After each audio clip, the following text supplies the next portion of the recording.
পটল লম্বা লম্বা করে কেটে নিয়েছি একটু ছুলে ছুলে, আর আলুও লম্বা লম্বা করে কেটে নিয়েছি। রুই মাছ দিয়ে পটল আলুর ঝোল করব। রুই মাছগুলো ভেজে নিলাম, পটলগুলো নুন আর হলুদ নিয়ে ভেজে নিয়েছি।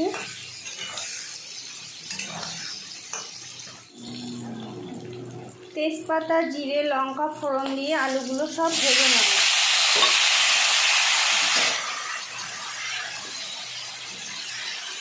আলুতে পরিমাণ মতো হলুদ আর নুন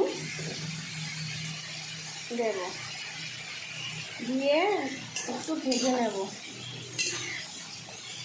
মশলাটা পেস্ট করে নেব, জিরে, আদা, লঙ্কা আর অল্প রসুন।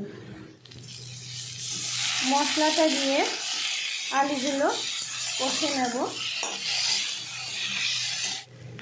কষা হয়ে গেছে, এবার জল দিয়ে দেব।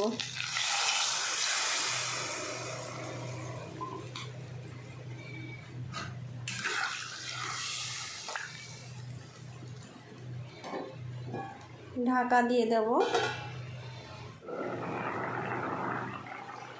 জল ফুটছে আলুর ঝোলের, এবার পটলগুলো সব দিয়ে দেব, দিয়ে একটু নাড়াচাড়া দিয়ে ঢাকা দিয়ে দেব।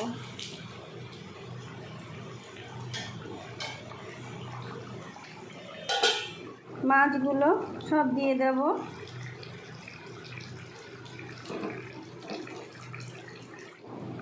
এই রেসিপিটা হয়ে গেছে, এবার নামিয়ে নেব। তোমাদের যদি ভালো লাগে তাহলে লাইক করো, কমেন্টে জানিও কেমন হয়েছে, আর শেয়ার করে দিও।